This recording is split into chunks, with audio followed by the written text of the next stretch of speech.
Tayo ay gagata ng tilapia.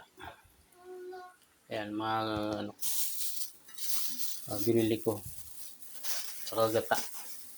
Gata, talong, pitsay, sili. Yan lang. Ay. Ayan guys, yung mga sasaw ko sa ginataang tilapia. Ayan. Gulay. Ay, salang ko na pala yan. Pinaksin ko muna.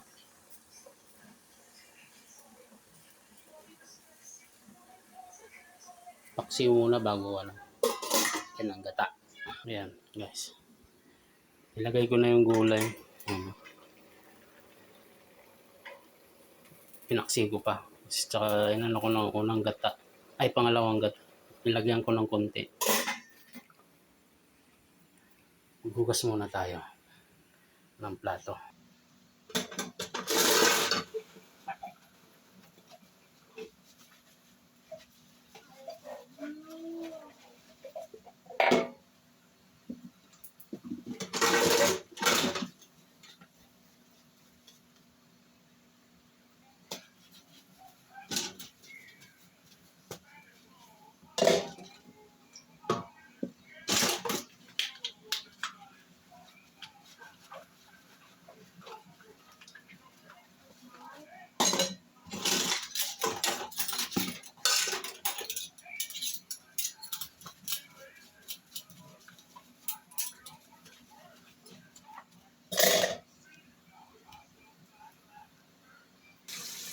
Babanlaw na tayo.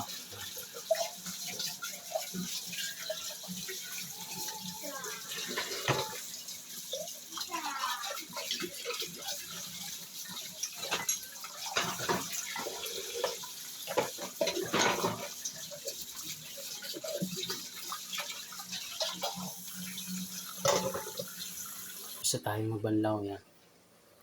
Ito na.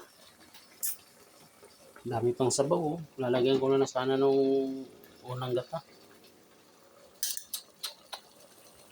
Malalabog na naman yung gulay.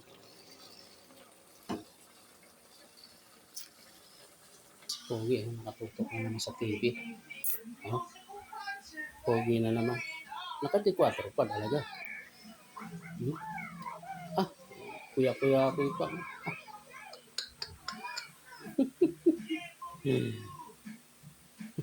Nilagay ko na yung unang gata.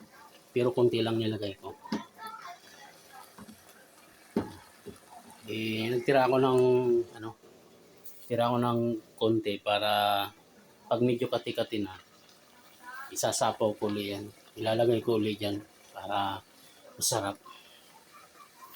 Para pumasok lang yung gata sa loob ng sa loob ng katawan ng tilapia.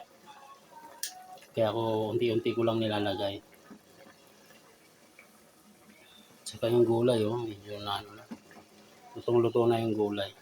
Medyo kati na yan, lalagay ko na ulit yung gata na tinira ko. Para mas masarap.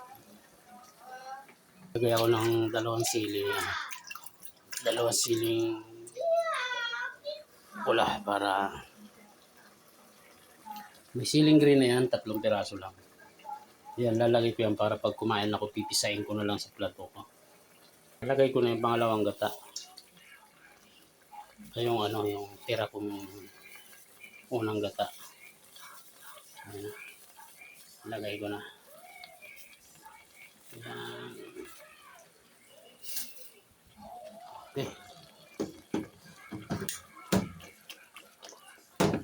Right. Low power lang natin. Low power lang para yung gata panay siya. Panay kulo lang. Hindi siya magbubuo-buo. Okay lang. Okay lang. Oo. Ayos lang. Kain muna tayo, kain.